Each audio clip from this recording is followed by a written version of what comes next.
사랑해 주시는 하나님께서 오늘 저 여러분의 삶도 오늘까지 인도해 주시고 또 함께 해 주신 걸 생각할 때 하나님께 감사를 드립니다. 모든 영광 하나님께 올려드립니다.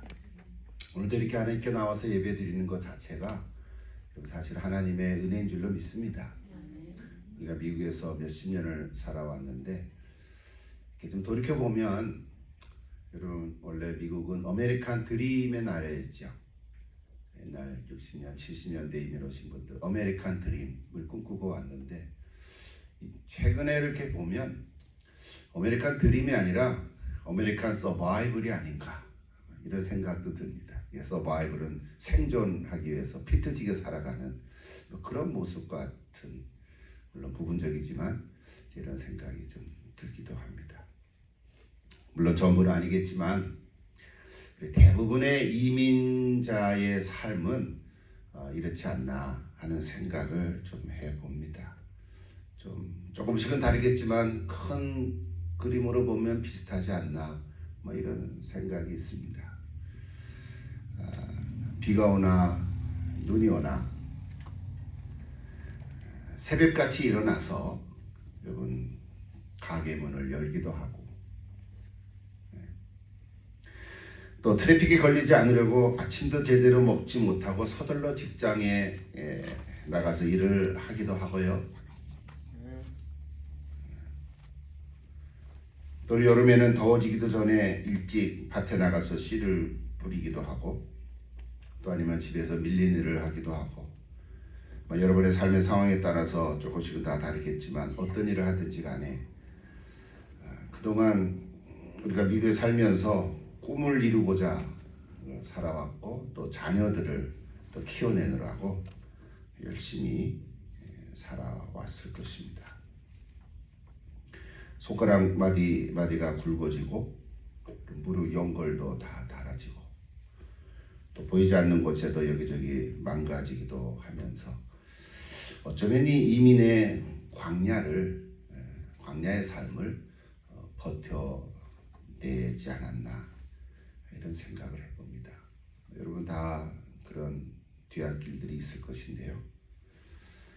자, 이제는 직장도 그만두신 분도 많고 또 가게도 정리하고 또 정부에서 나오는 연금을 받으면서 하루하루를 살아가시는 그런 분들도 많이 있을 것입니다.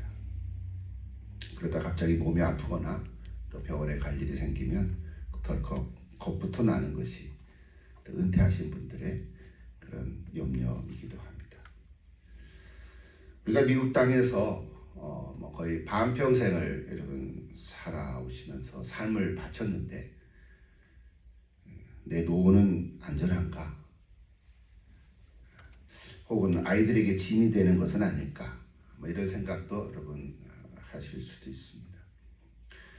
자녀들은 이미 미국 사람이 다 돼서 가끔 주말에나 전화하기도 하고 그것도 하는 둥 마는 둥 하는 그럴 정도로 바쁘게 살아가기도 하지만 또 손주들은 한국말을 제대로 못하니까 그죠? 그냥 하이 이런 정도 하고 그냥 얼굴 눈으로 예뻐할 뿐 또 깊은 대화도 나누지 못할 수도 있습니다. 미국 뉴스를 봐도 가슴에 와닿지 않고요. 그러니까 필요한 정보나 이렇게 듣고 또 한국 뉴스를 보면 꽤 멀구나, 조기 멀구나 하는 그런 느낌도 이렇게 들기도 합니다. 수십 년을 살았는데도 여러분 대부분의 이민자들은 여전히 어디에도 뿌리를 내리지 못한 채, 물론 전부는 아니겠지만 광야에서 서성이고 있지 않나 그런 생각이 들 때가 있습니다.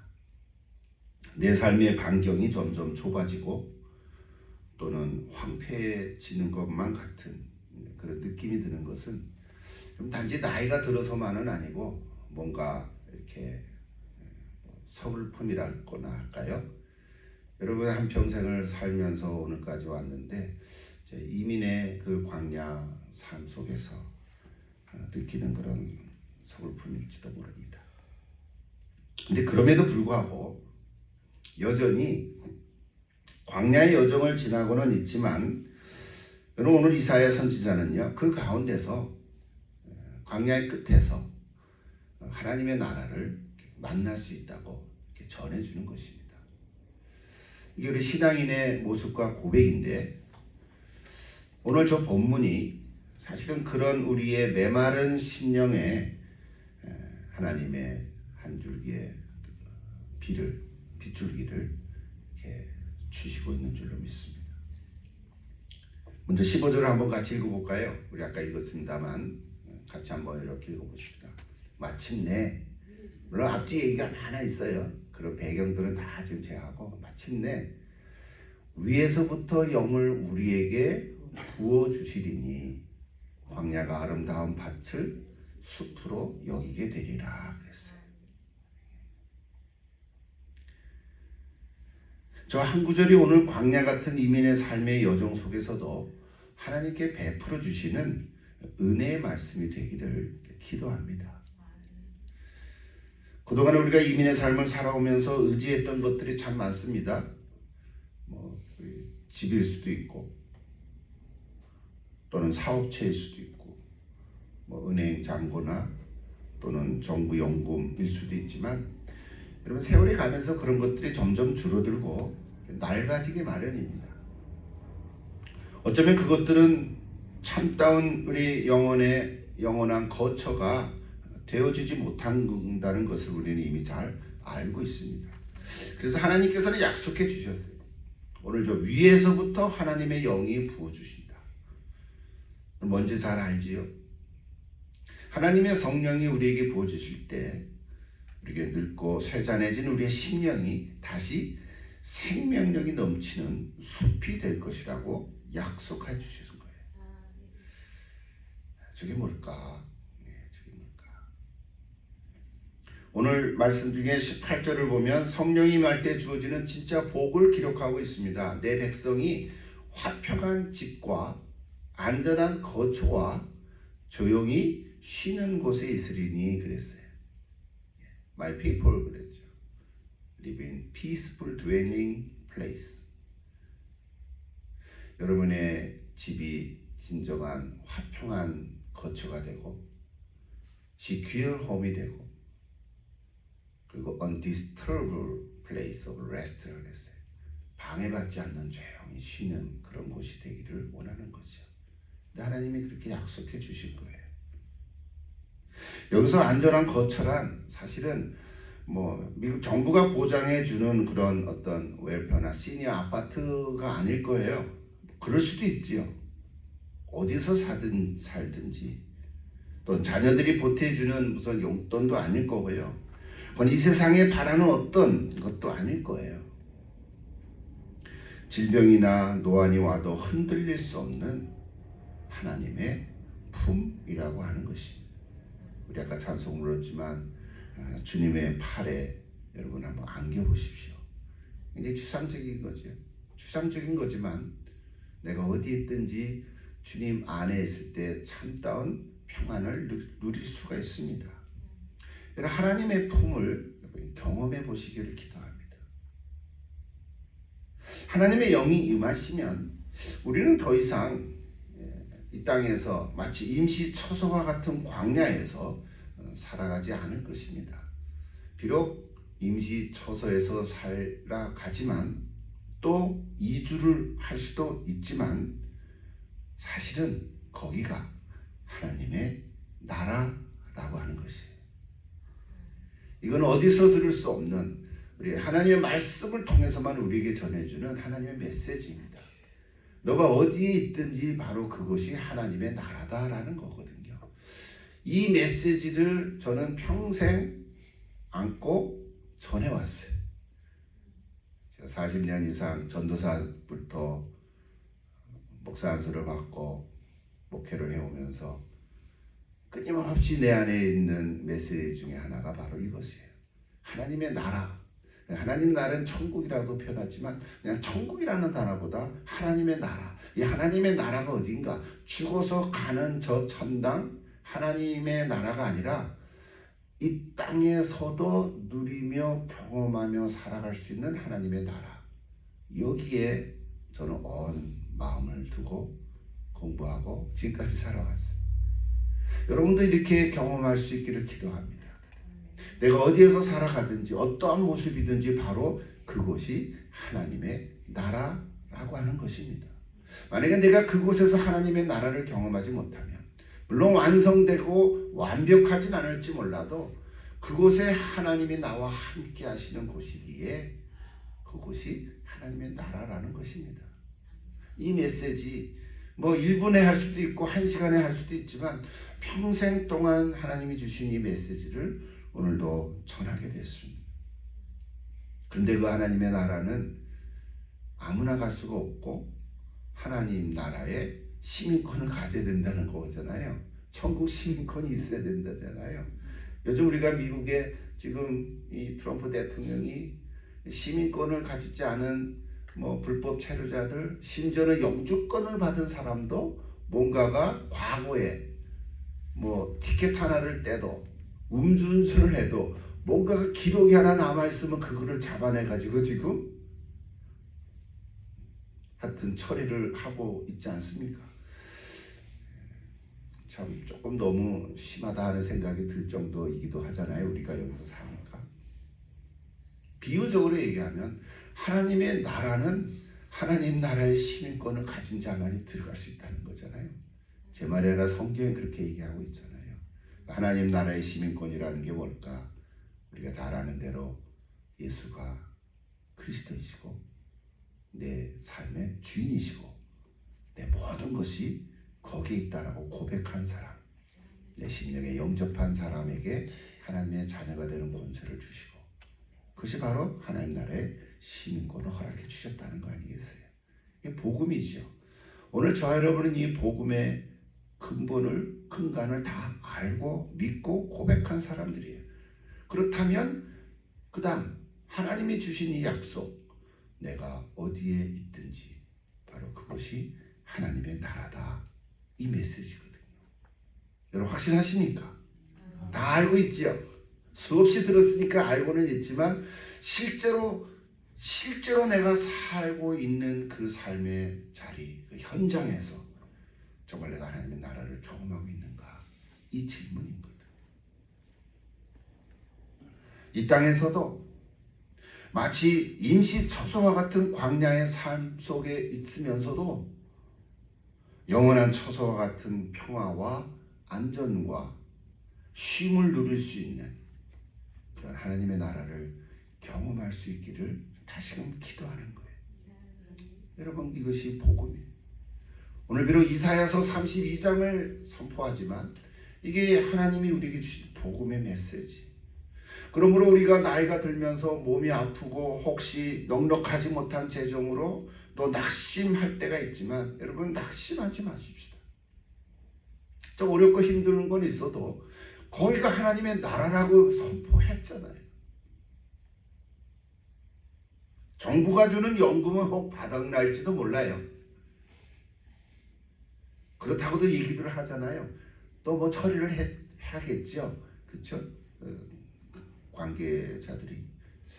그것보다도 위에서부터 내려주시는 하나님의 성령의 은혜, 이거는 한 번으로 끝나지 않고 날마다 우리에게 주신다는 사실인 거예요. 여러분 놀라운 성령의 은혜를 마치 날마다 위에서부터 내려주시는 것을 체험할 수 있기를 바랍니다. 날마다 비를 맞는 것처럼, 은혜의 비를 맞는 것처럼. 우리 아까 보는 찬송가 가사처럼 똑같아요. 오늘도 내가 살고 있는 삶의 자리에 가장 안전하고 평안하고 참된 안식을 우리에게 주실 줄로 믿습니다. 이것이 광야의 여정에서 만나는 하나님의 나라입니다. 이 땅에서 하나님의 나라를 이루며 살아가는 삶입니다. 근데 오늘 이사야 선지자는 여기서 끝나지 않고요. 16절, 17절 한번 보세요. 저렇게 또 표현했어요. 그때에 정의가 광야에 거하며 공의가 아름다운 밭에 거하리니 공의의 열매는 화평이요 공의의 결과는 영원한 평안과 안전이라 그랬어요. 그러니까 단순히 그냥 안전하고 평안하고 쉬게 안식을 누리는 정도가 아니라 그때가 되면 정의가 광야에 거하고 공의가 밭에 이른다 그랬어요. 그러니까 공의와 정의라는 단어를 함께 선포해주고 있어요. 오늘 우리는 조금은 이 세상의 평화와 안전과 화평은 원하지만 정의와 공의는 조금은 나와 멀리 있는 것처럼 이야기할 때가 많아요. 근데 오늘 이사야 선지자는 함께 이야기하고 있습니다. 정의가 광야에 거하고 공의가 아름다운 밭에 거한다는 거예요. 하나님의 나라는 평안과 안식과 있을 뿐만 아니라 공의의 열매인 화평과 공의의 결과인 평안과 안전을 함께 이야기하고 있습니다. 그래서 오늘 본문은 뭐냐면 진짜 성령의 사람은 내 의를 주장하지 않고 하나님의 공의를 힘입어서 살아가는 사람들이라는 거예요. 조금은 좀 어렵기도 하죠. 내 의를 주장하거나 내 의를 기초로 살아가지 아니하고 하나님의 의를 힘입어 살아가는 사람. 결론은 그렇습니다. 우리 남아있는 생에는 그러므로 내 힘과 의를 증명하고자 하는 시간이 아니라 주님께서 주시는 평안을 다른 사람에게 흘려 보내는 시간이라는 거예요. 여러분 혹시 자녀들이 가끔 전화를 하면요, 야 이제야 전화했냐 하고 다그치지 마십시오. 오히려 전화해줘서 고맙다 이렇게 말해보십시오. 또는 한국어 서툰 손주들에게도 아이고 우리 예쁜이가 또 왔네 하고 고맙다 하고 인사를 하며 격려해 보십시오. 별건 아니죠. 그러나 이런 작은 것들이 바로 이민의 광야에서 이 하나님의 의를 흘려보내는 삶의 모습입니다. 좀 더 구체적인 얘기들을 많이 들을 수 있죠. 제가 말씀을 준비하다가 제가 최근에 읽은 책이 하나 있는데요. 여러분 프랭크 카프리오 판사를 아십니까? 프랭크 카프리오 잘 모르세요? 이분은 미국의 로드 아일랜드 저 동부 끝쪽에 있죠. 로드 아일랜드주의 프로비던스라는 시의 작은 시의 지방법원 판사이십니다. 지방법원 판사니까 뭐 대법원 판사도 아니고요. 그런데 이분은 몇 년 전에 세상을 떠났지만 인간미가 넘치는 판결로 세상에서 가장 친절한 판사로 널리 알려져 있고요. 많은 사람들이 공감하고 정의의 상징이 된 인물입니다. 그가 이렇게 올린 영상들이 있는데요. 오늘 영상은 제가 보여줄 수는 없지만 여러분 한번 찾아보십시오. 주로 교통 티켓을 받은 사람들과 나눈 대화에서 짧은 판결들을 올린 영상인데 작년 말까지 10억 회 이상을 조회한 영상들입니다. 저분이에요. 프랭크 카프리오 판사입니다. 이탈리아 이민자 가정에서 태어났어요. 가난한 가정에서 태어났어요. 아버지는 중학교밖에 나오지 않은 분이세요. 그런데 재판 관련 영상인 10억 회 이상을 조회했다 그래요. 주로 교통 법규 위반 사람들을 재판했어요. 작년 8월 21일 날 아쉽게도 사망했는데요. 그분이 쓴 책이 Confession in the Court라고, 근데 한국말로는 연민에 관하여라고 번역했어요. 조금은 좀 이상하죠. confession이라는 단어가 연민, 동정 뭐 이런 뜻이죠. 사실은 측은히 여기다 이런 confession인데 in the court라는 게 중요한 단어인데 그걸 빼놓았어요. 번역할 때. 저분이세요. 아, 저분 본 적 있지 여러분? 예, 유튜브 영상 같은 게 들어오면 여러분 봤었을 거예요. 저분이세요. 카프리오 판사. 영상들이 참 많습니다. 사진도 많고요. 제가 몇 개만 올렸는데요. 일일이 다 제가 얘기를 못합니다. 그 한 사람 한 사람의 그 삶의 이야기들을 나누는 짧은 이야기들이에요. 저 책은 사진을 또 보십시다. 저 꼬맹이 아들 저거 봤어요. 엄마하고 같이 왔는데 엄마가 자기가 티켓을 했는데 억울하다고 얘기를 하니까 그 같이 왔던 아들을 앞으로 오라고 그래서 자기 옆에 앉히라고. 자, 상황이 이런데 너희 엄마가 이렇게 해서 이제 뭐 정확한 내가 기억을 못하니까 뭐 좌회전을 해야 되는데 뭐 잘못했다든지 뭐 레드 칼라를 했는데 갔다든지. 너는 어떻게 생각하냐 그랬더니 저 아들이 유죄요 이렇게 얘기를 한 거예요. 자기 엄마를 보고 그런 영상인 거예요. 재미나죠? 딸도 여자아이도 있고. 그래서 결국은 이렇게 돌아가셨는데요. 어쨌든 제가 저 얘기를 하는 거는 오늘 이사야 말씀을 통해서 저분은 평생을 살아오면서 나름대로 자기 삶의 현장에서 작은 공의를, 작은 정의를 다른 사람들에게 그 평화의 마음을 흘려보낸 그런 인생이라고 제가 표현을 하고 싶습니다. 제가 책에 소개된 일을 하나 소개하고자 하는데 아까 Confession in the Court라는 책을 제가 읽었는데 그 책은 4부로 되어 있습니다. 나를 만든 것, 제1부, 연민, 존중, 이해 이런 주제 아래 짧게 쓴 그 아티클들이 49개나 돼요. 그 이야기들 읽어보면 너무 감동이 있어요.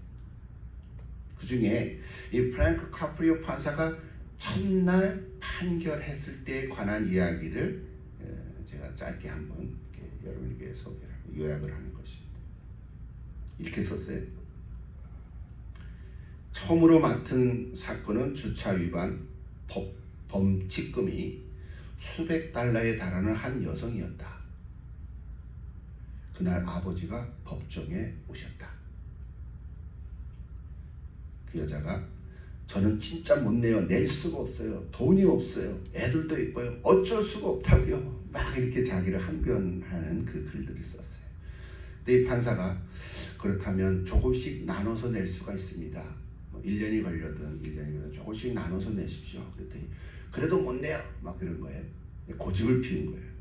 몇 번이나 설득을 했지만 그 여자는 좀 무례한 태도로 끝까지 못 내겠다고 얘기를 하니까 이 카프리오 판사가 법대로 판결을 내렸어요. 그러고 나서 사무실로 들어왔는데 자기 아버지가 같이 들어와서 아버지 어땠어요? 그랬더니 그 아버지가 하는 말 별로 표정이 밝지 않으시면서 그 여자 애들이 있어 그렇게 말을 하는. 알지요. 그때 정말 말이 안 통했어요. 이렇게 얘기하니까 아버지가 계속 이렇게 얘기했어요. 그래 무례했지. 그건 무서웠으니까. 낙심하고 있었던 거지. 돈이 충분하지 않고 애들도 먹고 살려니까. 그런데 어린 애들이 있었어. 그 아버지가 이렇게 말을 한 거예요. 뭐 그분이 그 썼으니까 마치 일기처럼. 그래서 이렇게 그 다음 얘기를 합니다. 이 카프리오 판사가 그날 나는 무척 지치고 공허한 마음에 다시금 그 첫날의 판결을 생각하며 아버지가 내게 해준 말을 되씹어 봤다. 판사로서 중요한 것은 내가 아니라 피고인이었구나. 그들의 삶이었다. 내가 옳은 일이라고 생각하는 것은 어쩌면 득보다 실이 많았다. 어떻게 그것을 정의라고 할 수 있겠나. 이런 글이었어요. 그러면서 내가 판사석에 앉은 첫날을 나는 기억한다. 중학교밖에 나오지 않은 아버지가 대학을 나오고 4년 로스쿨을 나오고 25년 동안 변호사로 일하면서 배운 나보다 더 많은 가르침을 나에게 주셨다. 판사란 무엇인가? 실제로 판결에 있어 적용할 수 있는 통찰력 넘치는 지혜를 주셨고 나를 올바른 길로 인도하셨다. 그날 나는 판사로서 법보다 훨씬 더 중요한 것은 내 앞에 있는 그 사람이라는 교훈을 얻었다. 이렇게 그 짧은 한 서너 페이지 글을 마쳤어요. 그 후로 이 카프리오 판사는요, 주로 교통 위반으로 오는 사람들에게 정의가 무엇인지를 알려주려고 애썼습니다. 글마다 그런 포인트들이 있어요. 어떤 다른 이야기에서는요, 미국 초대 대통령인 조지 워싱턴의 글을 인용했어요. 이민자에 대한 언급을 했는데 그 대통령이 이렇게 말했습니다. 나는, 그래서 조지 워싱턴 대통령이죠. 나는 항상 이 땅이 어느 나라 출신이든 고결하고 박해받는 사람들에게 안전하고 아늑한 피난처가 되기를 바란다. 이 문장이 미국을 세운, 뭐 혼자 세운 건 아니지만 어쨌든 미국의 초대 대통령인 조지 워싱턴의 하는 말이었어요. 그 말을 인용하면서 이 판사가 한 번 더 이런 얘기를 했어요. 교통법규를 위반해서 코트에 온다는 것은 그 몇백 불을 낼 수 없는, 그때 당시는 몇십 불이었어요. 지금 우리가 100불 넘지요. 코트에 온다는 것은 그만큼 사정이 여의치 않고 피치 못할 상황에 있는 자들인데, 내가 그 얘기를 듣고 어떤 경우에는 범칙금을 없애주기도 하지만 법을 집행하여야 하기에 줄여지기도 한다. 그것도 내기 어려운 자들에게는, 그 다음 얘기 보세요. 기부금으로 이루어진 필름이나 기금에서 일부분 떼어서 범칙금을 내기도 한다. 이 얘기를 알려진 많은 미국 사람들, 전 세계에서 보낸 기부금으로 지금도 그 기금 펀드가 있어가지고요. 그래서 어떤 사람이 100불의 범칙금을 받았으면 당신 10불을 내시오. 내가 90불을 내겠습니다.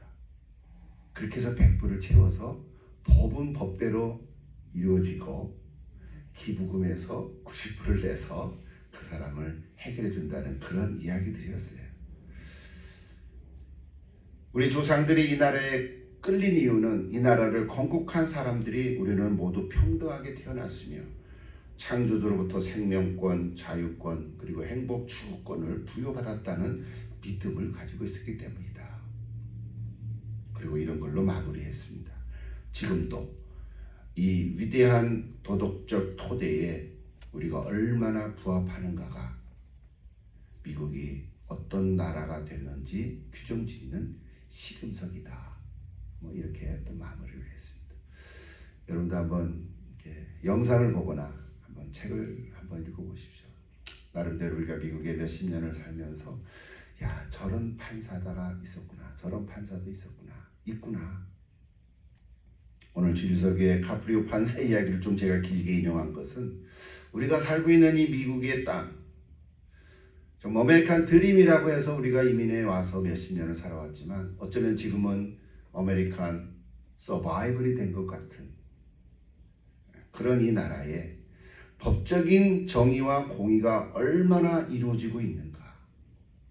이것을 오늘 이사야 32장 16절 17절을 묵상하면서 광야의 여정 가운데 하나님의 나라를 만날 수 있기를 기도하는 마음으로 이 글들을 제가 인용한 것입니다. 여러분, 내가 살아가고 있는 삶의 현장, 우리 소시민으로서의 나의 삶의 자리들이 다 조금씩 다양하고 다르겠지만 아까 우리 하나님의 메시지는 내가 어디에서 무엇을 하면서 살든지 바로 그것이 하나님의 나라라고 하는 메시지를 우리는 알고 지금도 우리에게 전해주고 있습니다.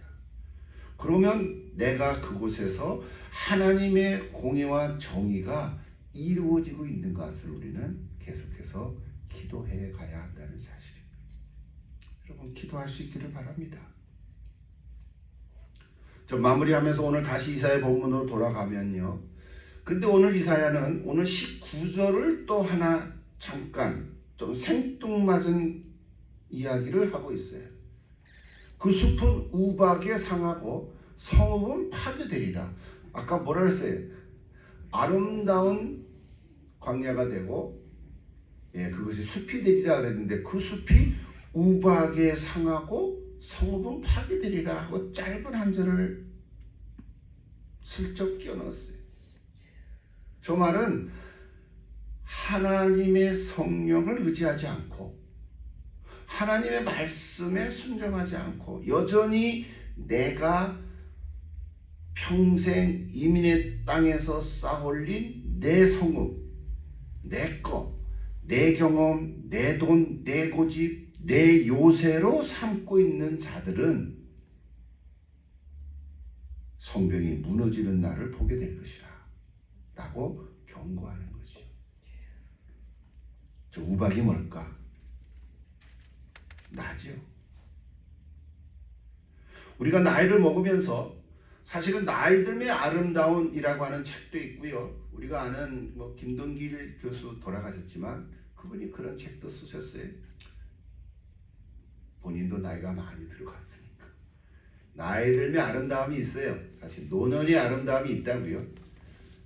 제가 그 주제로 또 설교를 하지는 않았지만 언제 기회가 있으면 또 할 수 있지만 우리는 나이 들면 아름다움을 노래하기도 합니다. 그러나 또 다른 한편에서는 인생의 황혼기가 되면 나도 모르게 내가 내라는 것은 다 포함되어 있죠. 내 경험, 내 노력, 내 것, 그것이 우상이 될 수도 있다는, 그래서 우박이 될 수 있다는 사실입니다. 우리는 이민 생활을 수십 년 버텨오면서 물론 다 그런 건 아니겠지만 어쩌면 우리 안에 이런 굳은 살이 박힌 것처럼 나도 모르게 내 마음속에 좀 따옴표를 찍어서 도끼 같은 도끼 서린 마음, 아니면 섭섭함, 서운함, 이런 것들이 쌓여 있을 수 있다는 사실이에요. 나이 드신 분만 그런 건 아니죠. 젊은 애들도 있죠. 젊은 애들의 도끼는 더 무서울 수도 있겠죠. 어린아이들도 섭섭함이 있는데요. 그러니까 미국 땅에서 내가 어떻게 살아왔는데 하는 생각, 내가 이렇게 살아남았는데, 내가 이 일터를 어떻게 일구었는데 하면서 내 자신의 공의를 내세울 때가 있습니다. 문제는 이것이 하나님의 공의보다 나를 앞세운 데에 있다는 것이죠. 우리는 그동안 열심히 살아서 내 광야를 일구고 내 일터를 가꾸고 그래서 아름다운 숲으로 만들어 갔어요. 얼마나 감사한 일입니까? 그 가운데 참된 평화와 또 안식과 쉼이 있는 거죠. 그게 하나님의 나라라는 거예요. 그런데 이 우박 같은 내 자신을 버리지 못할 때, 하나님의 공의보다 앞서 갈 때 내 마음은 다시 거칠어지기 시작한다는 사실. 사랑 여러분, 특히 연세가 많이 드신 분들은 이 도끼와 섭섭함에서 자유로울 수 있기를 기도합니다. 오히려 놀라운 하나님의 평화가 있기를 기도합니다. 내 수고와 희생을 알아주지 않는 자녀들을 볼 때 여러분 서운한 마음이 들기도 합니다. 아이고, 내가 저 녀석들을 어떻게 키웠는데 이제 지 혼자 다 큰 것 줄 알고 말이지, 이런 말 하잖아요. 내 봉사와 섬김을 알아주지 않는 사람들을 보면서 상처를 받기도 하고요. 결국 진정한 헌신이 오히려 내 의로 무너지면서 하나님이 주신 평안을 스스로 깨뜨려 버리기도 한다는 것입니다. 여러분, 이렇게 되지 않기를 기도합니다. 저 19절이 없었으면 좋았는데 하나님은 저 19절을 슬쩍 껴넣어서 우리에게 경고를 주셨어요. 마지막 20절을 볼까요? 다 같이 읽어보십시다. 모든 물가에 씨를 뿌리고 소와 나귀를 그리로 모는인데 던지돼서, 모는, 그리로 모는 너희는 복이 있느니라. 그래서 복된 말씀, 축복의 말씀을 주셨어요. 모든 물가에 씨를 뿌리라 그랬더니 저 혼자 생각했어요. 내 나이에 무슨 씨를 뿌립니까? 이제는 몸도 아프고 힘도 없는데 하고 반문하실지도 모르겠습니다만 여러분 그렇지 않습니다. 여러분 계속해서 씨를 뿌리십시오. 집사님은 지금도 계속 날마다 씨를 뿌리고 가꾸고 있지 않습니까? 실제로 땅을 가르고 한번 가보고 싶어요. 예. 여러분에게도 평생 이민에 모진 바람을 기도함으로 버텨온 거룩한 기도의 씨앗이 있는 줄로 믿습니다. 젊은이처럼 일하지는 못할 수도 있고 내가 재정이 넉넉해서 선교 후원도 충분히 하지 못한다 할지라도 여러분 삶의 자리에서 새벽마다 우리 성도님들과 특별히 우리 자녀들의 이름을 불러가면서 여러분 기도해 오지 않았습니까? 내 아이만이 아니라 우리 성도들의 자녀를 다 이렇게 명단을 보면요 몇십 명 되거든요. 그 아이들을 위해서 여러분 기도하시기를 바랍니다. 또한 주님 몸된 우리 교회가 풍성한 숲을 이루게 해달라고 우리 늘 기도해 오지 않았습니까? 그리고 이 땅의 황무함을 위해 눈물을 흘릴 수 있는 영적인 힘이 여러분 가운데 있지 않습니까? 변함없이 심지가 견고한 자로서 우리 교회의 기둥이 돼서 한결같이 든든한 자리를 지켜가신 여러분 하나님께서 여러분을 축복할 줄로 믿습니다. 커다란 씨뿌리 여러분의 눈물의 기도가 물가에 뿌려져서 우리의 자녀 세대와 우리 교회가 풍성한 숲으로 이뤄갈 줄로 믿습니다.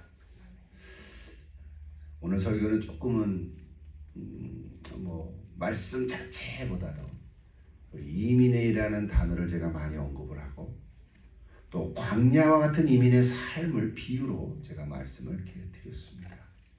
여러분 이민의 거친 광야는 언젠간 끝이 납니다. 다시 역이민을 해서 한국으로 가도 끝이 납니다. 임시 처소인 광야에서 살면서 세상이 주는 것들이 무엇이든지 간에 그것이 돈이든 오락이든 쾌락이든 내가 하고 싶은 것들 그 무엇이든지 간에 그것이 하나님의 공의가 아니라면 그것은 우리에게 영원한 안식처가 될 수가 없습니다. 오직 위로부터 주시는 하나님의 영이 임하실 때 광야가 아름다운 밭이 되고 아름다운 밭이 숲이 될 줄로 믿습니다. 여러분 오늘 주신 이 짧은 말씀 한 절 한 절이 오늘 우리 이사야서를 일단 마무리하면서 저 여러분의 하나님의 나라의 모습이 될 수 있기를 기도합니다. 여러분 내가 사는 삶의 자리가 이미 다 얘기했지만 광야 같은 곳일지라도 여러분 너무 힘들어하지 마시고 바로 그것이 하나님의 나라이라고 하는 이 사실 하나님의 영으로 안식과 참된 휴식을 누리며 기도의 씨를 뿌리며 여러분 삶의 다른 사람들에게도 이렇게 전해질 수 있는 귀한 하나님의 사람들 되시기를 다시 한번 기도하고 축복합니다. 기도하십시다.